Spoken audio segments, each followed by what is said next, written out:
Pessoal, eu e a psicóloga Ana Carolina, lá do Espaço Consciência, que fica na Asa Norte, a gente decidiu falar sobre microlives a partir de hoje. Sempre que possível a gente vai estar vindo aqui. E o tema de hoje, pessoal, é sobre o medo.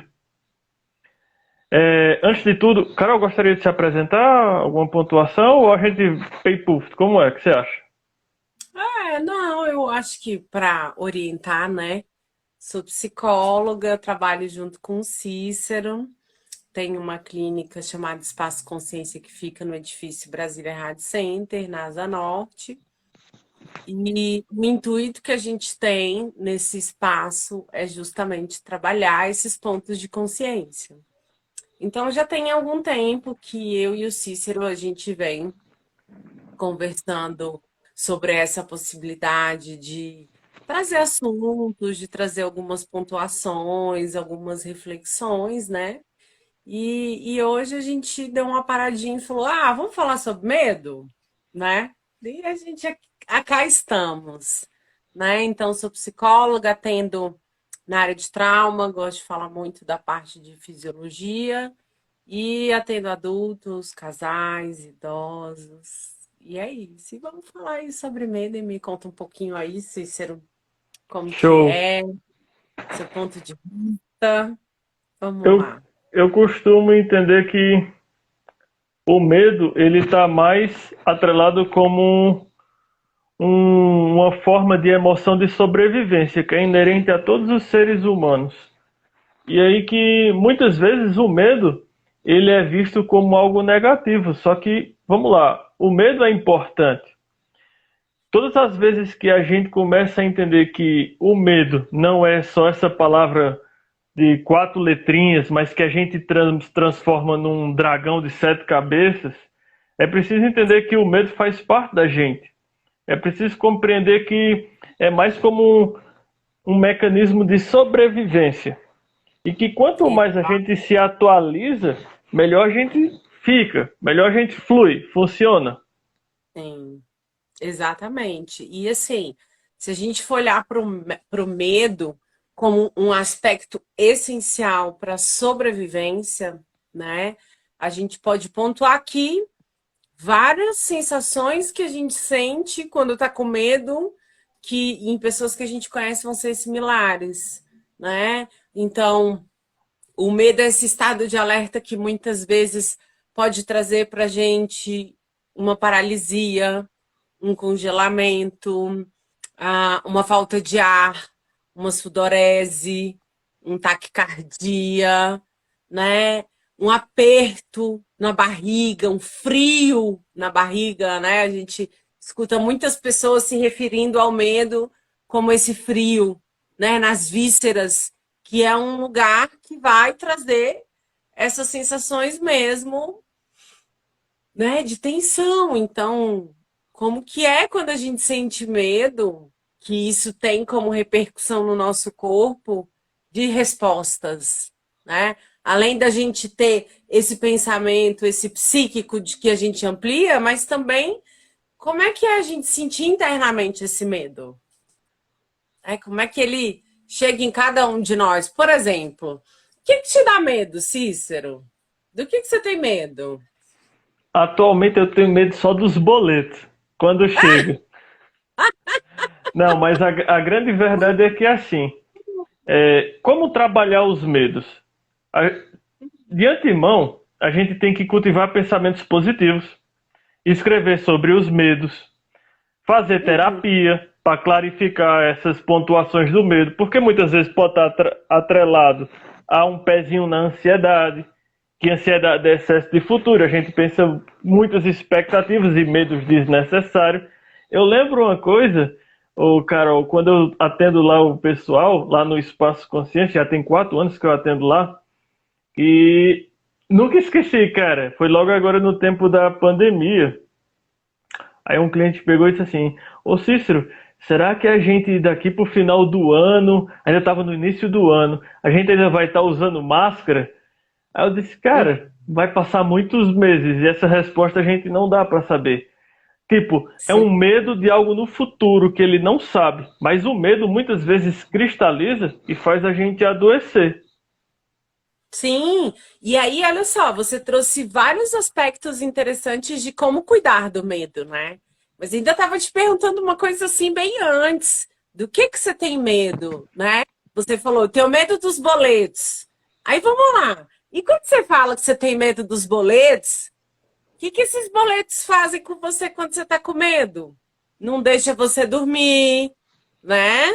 Faz com que muitas vezes você se alimente de uma forma desregulada, né? Faz com que muitas vezes você durma, mas não tenha um descanso adequado, porque existe um estado de alerta, né, gente? Medo é estado de alerta. E quando eu estou em estado de alerta, eu vou ter uma série de mudanças na minha resposta fisiológica. E aí, o que eu vou fazer e quais são os gatilhos disso para que eu possa cuidar e diminuir esses estados de ativação para que quando eu lide de novo com o boleto, eu não esteja sempre no mesmo lugar. Aí essa é a nossa proposta de trabalhar a fisiologia, de trabalhar esse autocuidado, de ampliar essa consciência de como que eu também posso regular meu organismo para que eu consiga atravessar isso.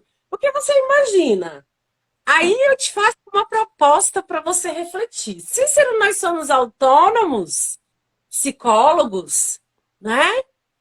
Se a gente for pensar em boleto, nós não temos uma estabilidade, não temos um salário fixo. Quais são as ferramentas que a gente constrói para lidar com esse lugar da imprevisibilidade, né? Quais são as ferramentas que você acha que a gente traz para dar conta desse lugar do autônomo que não tem uma certeza se no fim do mês vai ter aquele recurso, vai ter aquela quantia? O que você, Cícero, faz? A primeira ferramenta que me vem à mente, na boa, Carol, é uma que eu aprendi na programação neurolinguística, conhecida como a matriz de Eisenhower, que ela é dividida em 4 quadrantes. No primeiro quadrante, eu organizo tudo o que eu posso para o dia de hoje, o aqui e o agora, o presente. O segundo quadrante é focado ao longo da semana. No caso, hoje, terça-feira, seria para focar de quarta em diante. O terceiro tópico é delegar ou pedir ajuda a pessoas que manjem sobre finanças, tanto que é uma das especializações que eu estou concluindo em finanças. E o quarto e último tópico é jogar no lixo ou descartar coisas desnecessárias que terminam vindo dos medos. Pegando no viés da psicologia humanista, da abordagem centrada na pessoa, o, o ponto central que me vem à mente é a tendência atualizante, em busca da atualização. Conforme o Rogers falava, a melhor forma de se atualizar é em busca da sua liberdade para aprender. Então, eu tenho que aprofundar como equilibrar e equacionar as minhas finanças. O boleto é só uma forma de brincadeira, que está bem Então, eu equilibrada. concordo com você, porque dentro dessa metáfora, todas essas descrições que você fez para mim são descrições orientativas, né? Quando a gente se orienta das possibilidades, dos recursos, então você anotar tópicos é criar recursos, é se orientar das possibilidades do que você vai seguir, de qual que vai ser seu projeto, né? Quando você consegue organizar ali por tópicos o que você vai selecionar primeiro, aquilo traz uma sensação de alívio, de tem solução. Isso é Ou fisiologia. E essa que você acabou de focar é até no contexto da focar na respiração. Tá, beleza. Como é que tá a tua respiração? Você está muito acelerado? Você está pensando muito lá na frente? A respiração diz como é que você está caminhando durante o dia. E é importante você ter ciência disso. E ressaltar também as suas vitórias e conquistas. Porque, como todo ser humano, a gente se culpa demais e a gente fica com aquelas interrogações. E olha só, quando você traz a hipótese do se, do que a gente está falando? O se é um estado de alerta. O se são sempre das coisas nas quais eu não tenho uma certeza, não tenho uma segurança, são condições que me levam para um lugar de será se vai dar certo? Será se eu vou conseguir pagar? E sempre que eu estiver num estado de alerta, eu posso estar gerando para mim medo. Posso estar liberando adrenalina, posso estar liberando noradrenalina, posso estar liberando cortisol, dependendo do que aquele medo ali me traz. Às vezes uma raiva, eu fico furiosa de não ter uma condição financeira que eu gostaria, não me propiciar certas coisas que acabam acarretando no meu financeiro. E eu me sinto, muitas vezes, sufocada, eu me sinto, muitas vezes, desorientada, me sinto sem saída. Você quer uma coisa para deixar o indivíduo mais sem saída do que não ter dinheiro? Que isso? Eu acho até que a gente devia pensar que esse pode ser um tema bem interessante para uma live, porque se a gente for pensar no dinheiro, ele é extremamente ativador. Ele é uma Cara, das maiores moedas de troca.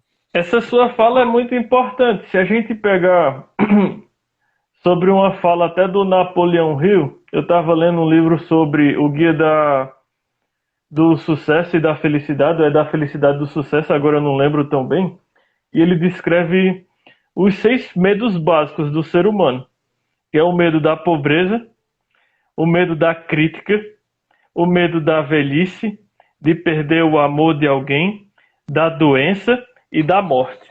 Agora, desses, eu acredito que um dos mais complexos do ser humano é o da crítica e também o da questão das finanças, que mexe muito com o ser humano. Por quê? Quando você começa a receber muita crítica, você cristaliza, paralisa e adoece.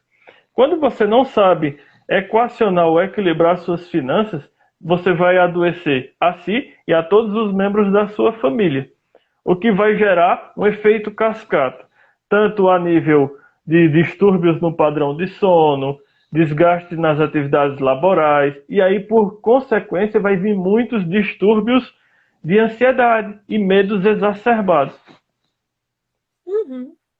E aí, quando a gente está falando de distúrbio de ansiedade, a gente está falando, né, de uma série de respostas no nosso organismo diante desses eventos e desses fatos que muitas vezes a gente não aprendeu a ter resiliência para lidar. Você disse assim, um dos maiores medos é a pobreza. Então, o pobre que é pobre não tem medo de ser pobre. Quem tem medo da pobreza é quem algum dia teve acesso ao dinheiro e descobriu que o dinheiro dá poder. Descobriu que o dinheiro possibilita, que o dinheiro abre portas. E aí essa pessoa, de fato, vai ter medo da pobreza, porque esse medo vai vir carregado de como eu vou comer, como eu vou morar, como eu vou me vestir, como eu vou usufruir de uma boa educação. Por quê? Porque muitas vezes são pessoas que só aprenderam uma vida, uma vivência, através do pagar mesmo, né? A gente sabe que nós, como, né, humanos bons que somos, temos uma série de direitos, né, básicos da vida, da pirâmide de Maslow, desde a higiene, né, desde uma sanidade, desde as coisas primárias ali para a gente manter uma organização, uma saúde mental. E à medida que a gente não tem isso e fica privado disso, né, de condições, muitas vezes, a gente pode falar até do que aconteceu na pandemia, né? A pandemia trouxe para a gente um movimento diferente daquele que a gente estava acostumado, que era sair para o mundo para fazer as coisas, estar no mundo para trabalhar, ir para o seu trabalho, tendo a sua estrutura, ir para a sua academia, tendo a estrutura da academia, usufruir da internet na sua empresa, estar com colegas de trabalho que falam a mesma linguagem, e de repente chegou a pandemia, a gente não sabia o que fazer, né? Inicialmente, um medo muito grande quando a gente fazia contato com os vídeos que a gente recebia desses riscos que a gente não conseguia visualizar para se orientar de, peraí, para onde eu vou? E começamos a dividir espaços muito pequenos. Espaços esses contidos que trouxeram para a gente uma série de medos. Será que a gente nunca mais vai voltar para o presencial? Será que a gente nunca mais vai voltar a confiar de que a gente pode andar no mundo como a gente caminhava antes? Será que a gente vai ter uma vida de novo como a gente tinha antes? E veja você, no primeiro momento da pandemia, o nosso medo era paralisante. Todo mundo em casa, congelado, sem saber o próximo movimento. Essa Com tua. 20 dias, É, essa, 30 essa, dias, com 50 dias, nada.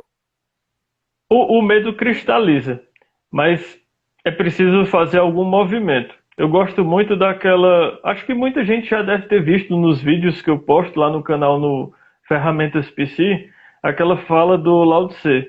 Se você foca muito no futuro, você fica ansioso. Se você foca muito no passado, você está depressivo. Mas se você quer caminhar, você tem que focar no presente. Se a gente está nessa condição da pandemia, com seus pontos altos e baixos, acredito que como ser humano, a única caminhada que a gente consegue ter e fluir bem é numa caminhada de conhecimento, porque, como dizia Francis Bacon, conhecimento é poder. Aí aqui eu junto também um pouco o contexto da PNL, da programação neurolinguística, o que me vem é aquela fala do Tony Robbins. Mas sem ação de nada serve. Então, se você tem o conhecimento e a ação, você caminha bem para saber lidar com qualquer obstáculo que surja na sua vida. E nenhum medo, você vai ficar paralisado, porque você vai se tornar maior do que o medo. O grande lance do ser humano é entender que ele tem todas as possibilidades para modificar padrões no comportamento, desde que ele comece a olhar para dentro de si, sabendo que a mudança é de dentro para fora, não de fora para dentro. A maior mudança do ser humano começa com ele mesmo, quando ele para focar no seu presente, quando ele assume responsabilidade das suas escolhas, quando ele para de reclamar do outro e olha que ele não consegue mudar ninguém. Aí sim, ele começa a caminhar com suas próprias pernas.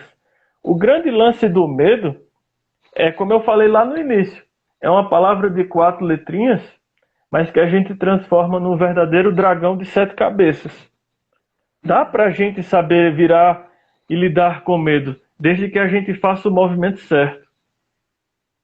Exatamente. E fazendo o movimento certo, também trazer esse espaço para compreender internamente que o que acontece é natural da fisiologia. É uma resposta fisiológica natural que você, num estado de alerta, tenha desorganizações, tenha desorientações. É uma resposta natural do seu corpo que, em estado de alerta, você recue, você fique congelado, você fique paralisado. E a importância da gente esclarecer isso é porque hoje a gente percebe que muitos adoecimentos vêm em decorrência de um desconhecimento do seu funcionamento.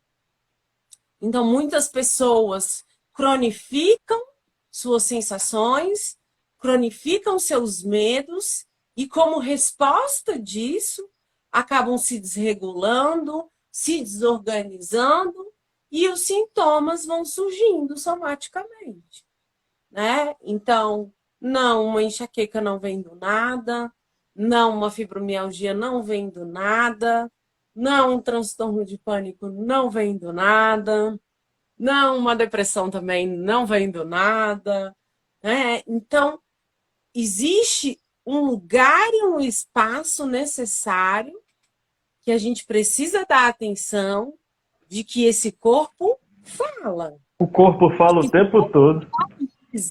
De que esse corpo está dizendo para você assim, ei, isso não tá legal. Ei, dessa forma não está fluindo. Ei, você está me levando para uma atividade que está me incomodando. Ei, eu não quero viver nesse ambiente, não me sinto confortável. Porque enquanto a gente negligenciar essa escuta, quem falará por nós? Se só você é que detém o saber do que acontece internamente, quem falará por você se não você? É a grande Se só busca, né? é Conhece-te capaz de a ti entender. mesmo. Exatamente. Se só você é capaz de entender seus limites, quem que vai dar limite se não for você? Por isso que, como o Carl Rogers falava, na obra Liberdade para Aprender, você aprende com quem quer, quando quer e como quer. Contanto que você extraia do melhor conhecimento daqueles dados que você vai estar aprendendo e que ali sejam ricos construtos para o teu caminhar. O grande lance é conhecimento é poder, só que você também tem que agir, tem que ter ação. Acredito que para essa a live de hoje a gente conseguiu pontuar muitas coisas sobre Sim, medos, né? Os medos, sim, eles começam com coisas relativamente básicas, mas que a gente tem que encontrar um suporte. E quando a gente não encontra esse suporte, é muito importante procurar a psicoterapia, procurar um psicólogo para trabalhar esses medos. Porque o medo tem condição de você encontrar um equilíbrio e saber lidar com ele, assim como a ansiedade. exato. Né? Porque a partir do momento em que você consegue compreender essa voz sem palavras, o seu equilíbrio, o seu suporte, o seu dar conta de atravessar situações, ele vai ter as suas transformações. Né? Não é à toa que pessoas que trabalham em situações de risco passam por treinamentos. Né? Não é à toa que pessoas que passam por situações muitas vezes de privação passam por treinamentos. Então, nós também podemos passar pelo treinamento e pela aprendizagem de compreender melhor os nossos medos, as nossas sombras. Eu penso que hoje o que a gente trouxe aqui ficou muito amplo, porque quando a gente fala de medo, o medo está no todo. O medo, ele é como a morte, que quando a gente nasce, a gente já nasce com a vida e com a morte. Já tá, a gente já nasce morrendo. Nós já nascemos morrendo da barriga da nossa mãe, né? Ali daquele mundo água e viemos para a Terra. Então, a única coisa que a gente sabe é que um dia a gente vai morrer. Não sabe o quanto, o quando, né? Mas a gente sabe que a gente está sempre andando com aquilo. E o medo é um dos componentes para ser o nosso companheiro nessa jornada, para nos sinalizar dos riscos, dos perigos, né? Então, eu acho que um dos pedidos primordiais quando a gente fala de medo é escute a sua intuição.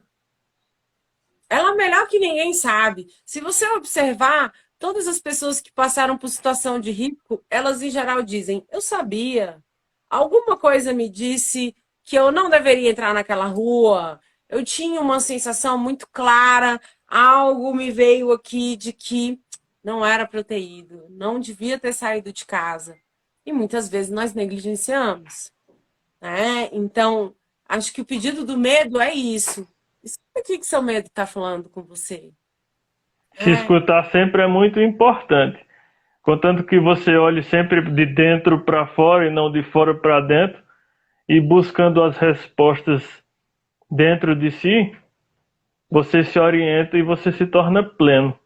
Acredito que para essa primeira micro live de hoje, eu acho que a gente conseguiu fluir legal. coloca lá no canal do Espaço.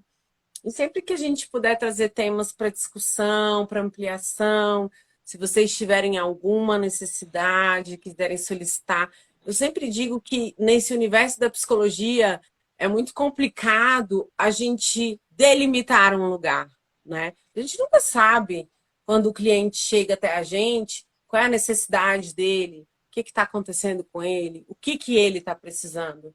Então, da mesma forma, vocês podem usufruir desse espaço para trazer, às vezes, alguma dúvida, alguma fala, né? A gente não tem como construir um espaço de terapia aqui, não obstante disso, a gente pode construir um espaço que caminhe para a terapia e que a gente possa colaborar das mais variadas formas, né? O espaço tem uma equipe bem variada de profissionais de todas as áreas, desde infantil, adolescente, adulto, casal, idoso, Então né? A a, gente a Laíris até pontuou já aqui, ó. Também colaboradora lá do espaço. que trabalha na área de família e na área infantil. Então, assim, Laíris também vai vir aí para falar para a gente em breve sobre o autismo, né? Trazer aí essa fala junto com o Cícero, que também atende essa área de adolescente, né? A minha área fica mais nessa área mesmo dos traumas, da fisiologia, mas o que eu puder completar e o que a gente puder trazer de outras equipes também para poder agregar aqui o nosso assunto, a gente está à disposição. Te Show. agradeço, Cícero. Bom, a Bom, próxima a gente pode pontuar até questões de casal também, que é uma vertente que eu curto muito. E finanças, quando tiver alguma dúvida. Galera, exato. gostaria de agradecer a vocês e o que precisarem, mandem respostas no direct que a gente sempre responde. Foi um prazer, Carol, estar aqui contigo hoje. Igualmente, Cícero. Um beijão para você. Te encontro lá na clínica. Valeu, minha irmã. Tchau.